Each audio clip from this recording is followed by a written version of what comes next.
れから1年。本日11月30日はガンエボがお亡くなりになってから1年となります。もう1年経ったのかとかなり驚きですが、ガンエボがない生活、皆様いかがお過ごしでしょうか。私ガス5は最近だとガンブレ4、バトオペ2などをちょくちょくやったりしているんですが、ガンエボが常に頭から離れない。ガンプラを作っていても離れない。ということで今回は前回の歴史解説動画から時間が経ってしまいましたが、ベータテスト&シーズン1の歴史徹底解説動画となります。それでは本編へどうぞ。ベータテスト。まずは本格的な歴史が始まるちょっと前のベータテストから。ベータテスト版は第1回クローズドネットワークテスト、第2回 PC 版ネットワークテスト、第3回家庭用版ネットワークテストの合計3回行われました。第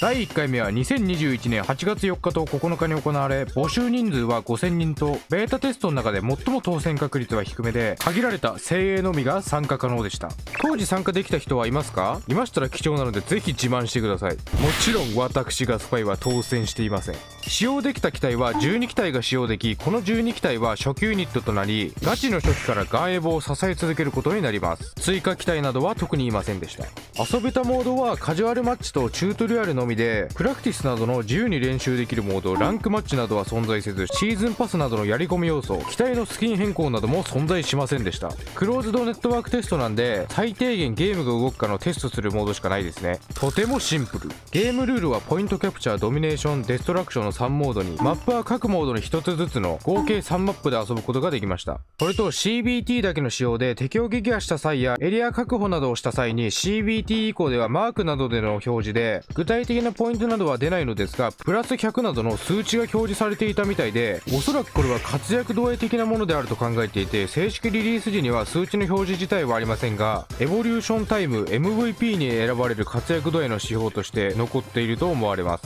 次に CBT での環境、ユニット事情などについて見ていくと、ユニットの細かな違いなどはたくさんあるのですが、特にサザビーなんかは体力が1500にシールドの耐久値2000とかいうシールド含めた体力は3500というガンダムの約 3.5 倍もの化け物すぎた耐久値をしていて、それに加えて縦機体に強い格闘機がバルバトスしかいなかったため、かなりの化け物総帥が戦場を荒らしていたのが想像つきますね。こんだけの化け物がいるならバルバトスもあの高火力広範囲攻撃のぶっ壊れ性能になっているのも納得ですね。環境的にはバルバトスとサザビーがズバ抜けて強く、環境を牛耳っていました。第2回。次に第2回 PC 版ネットワークテストについてです。第2回目では2022年の4月8日から4月12日に行われ、募集人数は3万人と前回よりはかなりの方が当選したはずです。もちろん私は当選していません。ユニットは初期12機体に加え、新機体としてエクシャーとマラサイが登場することになり、追加マップとして新たに3マップが追加され、全6マップで遊ぶことができました。このベータテストから正式リリース時にかなり近くなり、練習モードのプラクティス、シーズンパス、サプライポット、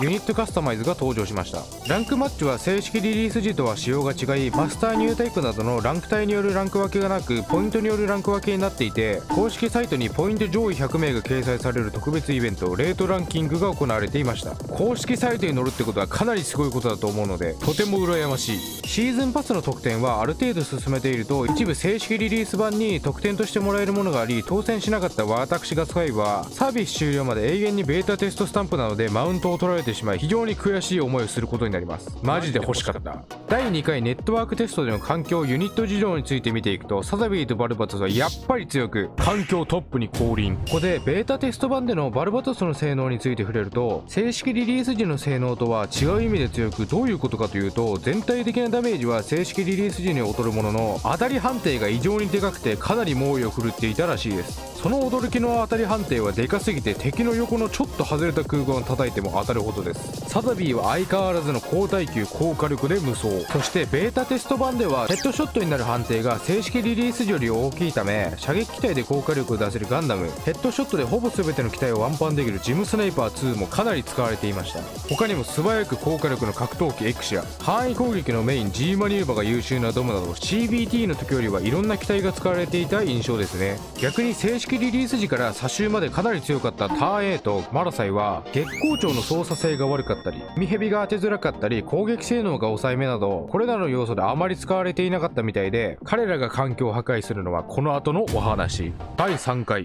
回目となった家庭用版ネットワークテストは2022年6月24日から28日まで行われ、主に家庭用版リリースに向けたコントローラーでの操作性を確認するために行われました。そのため先ほど紹介した第2回目とゲーム内容は全く同じためユニット事情から見ていきます。 CS 版ネットワークテストでは PC 版では使用率が1位だったサザビーを抑えてプレステ XBOX どちらもバルバトスが1位となっています。やっぱりバルバトスサザビーは機体スペックの高さからも家庭用版でも大人気ですね。はい、ということでベータテストの歴史はこんな感じとなります。全3回開催されたベータテスト、ここから正式リリースされてどう変わっていくのか追加期待などとても楽しみですね。シーズン1、2022年9月22日からついに本格的な歴史の幕開け、正式リリース版シーズン1の始まりです。マップはベータテストからの6マップから全10マップに初期ユニット12機体プラスベータテスト版からの追加2機体とマヒロとザク2格闘装備、そしてユニコーンガンダムの全17機体が参戦。ユニコーンガンダムはデフォルトでずっと覚醒状態での登場で、ガンエボでの貴重なサポート系機体で登場しました。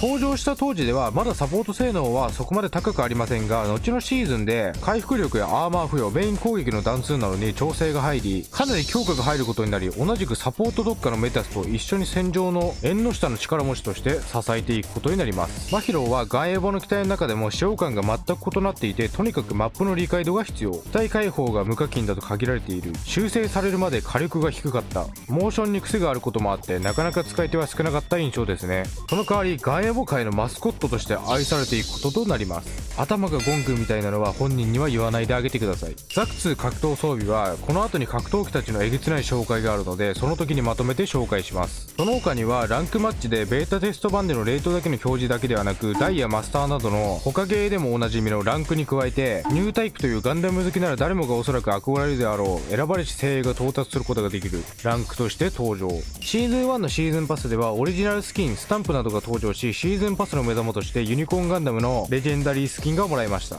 マテリアルポイント交換スキン、通称高級スキンでは G3 ガンダムシャーザクが登場。そしてシーズン1はここから初期と後期の大まかに2つに分けて環境の変化、アップデート、イベントについて見ていきたいと思います。シーズン1初期、シーズン1の初期では格闘機たちバルボトス、エクシア、ドズルザックが大暴れしていて、バルボトスはベータテスト版の時とは攻撃の当たり判定が小さくなった代わりに火力が大幅に上昇し、サザビーもワンコンでしばけて、エクシアはバルバトスより火力はやや劣るものの、弾数無限のメイン攻撃、素早い動きから放たれる高速火力格闘、そして G マニューバでトランザムすることによりさらに火力が上昇し、超高速火力格闘。ドズルザックは芝刈り機おじさんなど様々な呼び方で呼ばれていた高火力 G マニューバがとても強力で、さらにこの男を怒らせるとヤバいです。怒り状態になると火力が上がり、おまけにアーマーもつき、怒り狂った男は誰も止められない状態に。さらに他の機体と比べて体力が1200とかなり多いのに、腕をクロスさせることによりダメージカットができ、一定時間無敵になるスキルもあるという、攻撃耐久ともに万能性能。最近バトオペ2にドズルザクが実装されてタックルがかなり強いですが、ガンエボでもしっかりあり、ダメージも高いし、縦機体にタックルするとあまりの衝撃に盾は怯えて逃げ出し、一定時間使用不可になります。この機体正真正銘格闘機の男です。ランクマッチではそんな格闘機たちが大暴れしていて、縦機体、特にサザビーは耐久火力が高いのにスペックの高さの割にはあんまり使われていなかった印象ですね。まあ格闘機がいないとサザビーが無双するのは目に見えてはいるんですけどね。こんな感じでとにかく高火力な激ヤバ格闘機が暴れていて、そんな格闘機の強い海蛇で相手を釣り上げるワンコン釣り師のマラサイなども環境に多くいました。そんなシーズン1のガンエボは FPS ゲームなのに格闘ゲーム兼釣りゲーと呼ばれていたとかいないとか、そんな格闘機最強時代のガンエボですが、ランクマッチではめちゃくちゃいたガンエボ人口を激減させる仕様があり、それがポイントが全くもらえずランクが上がらないという最悪仕様。シーズン1初期のガンエボでは勝利した時のポイントがめちゃくちゃ少ないのに、ランク到達に必要なポイントが他のシーズンよりかなり多く必要で、シーズン1のゴールドランクが4400ポイントなのに対し、他のシーズンの同じポイントのランク帯を見るとなんとマスターで4200ポイントとえげつないものとなっています。この仕様のせいでかなりの人が必死にランクをやってもなかなか上がらず、最終的には引退してしまうプレイヤーさんもかなり現れ、当時かなり荒れていた印象です。これ当時はバグだと思っていたのですが、普通に仕様だったんですよね。このポイントがなかなか入らない仕様はシーズン1の途中に修正され、後のシーズンと同じくらいもらえるようになりましたが、それでもランク到達に必要なポイントは変わっていないので、ランク上げはとても大変でした。それとランクの仕様変更によりポイントの初期値が3500のシルバー4になり、それ以下のポイントだった人たちはは全員同じ3500のシルバー4ランクに統一されました。3500以上の人たちはそのままです。それとシーズン1は人口が多いということであいつらも多く、それがチーターです。無難にオートエイムを搭載したジムスなヘッドショットチーターなど様々なチーターが現れ、我々善良なプレイヤーを苦しめることになり、当時私がスパイもチーターでめちゃくちゃやられました。チーターについては個別に出しているのでそちらもご覧ください。シーズン1後期、そんなこんなで色々あった初期のガンエボ、後期に差し掛かった時、初のユニット調整と先ほど紹介したランクマッチなどマッチング面などの調整、初のコラボイベントが行われるアップデートがやってきます。ユニット調整では暴れに暴れていたエクシやドゼルザクの格闘機たちの弱体化、射撃機体のほとんどに強化などが入りました。特に大幅に調整が入った機体について触れると、フェイルライダーは G マニューバーの必要ポイント量がかなり大幅に増加し発動しづらく、サザビーはメイン攻撃のダメージが大幅に弱体化、マラサイは海蛇が当てにくくなり、エクシアはコンボの要である突進切れがクールタイムダメージともに弱体化、マヒロはスキル G マニューバーともにダメージやクールタイムが大幅に強化、ドズルザクはメイン攻撃の直殴りの方ではなく斬撃の射程距離が短くなり、 G マニューバーが通常時怒り時ともに弱体化、中でも怒り時のダメージ減少が凄まじく375から250ダメとえげつない弱体化を食らい、怒ったら手をつけられない彼は穏やかに。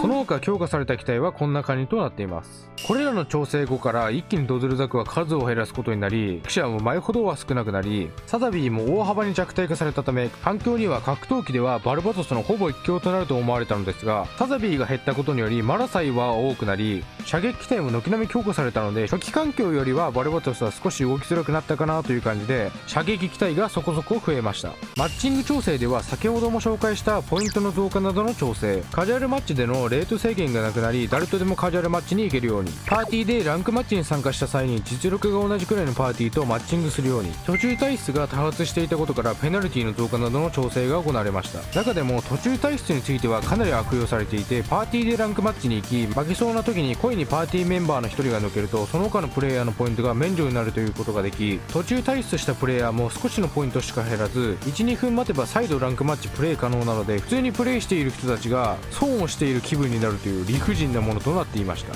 そして待望のイベントとして水星の魔女放送記念キャンペーンが開催。このキャンペーンではエアリアルがプレイ機体として登場し使用することができないんですよね。そうなんですよ、エアリアルはプレイ機体として実装されず、カスタマイズアイテムとしてアイコンなどがもらうことができました。この時期ってまだエアリアルを操作できるゲームがなかなかなかったはずなので、話題作りに実装してくれたら最もエアリアルを早く使えるゲームってことで、今よりは話題になっていたと思うんですよね。エアリアル使いたかった。そしてその他にはサプライポットに新スキン、新ポートレートなどのカスタマイズアイテムが追加、ビギナーチャレンジというチュートリアルミッションのクリア条件で丸日ログインするなどのミッションが全て1日になり、以前よりかなり早く進めることができるように。終わり。はい、ということでベータテスト&シーズン1の歴史徹底解説でした。ベータテストからシーズン1はほんとバルバトス強いですよね。そんなバルバトスなんですが、シーズン2から結構がっつり調整が入ることになり、結構環境に変化が訪れることになります。それと今日でガンヤモがサービス終了して1年経ったという事実がなかなか受け止めきれないですが、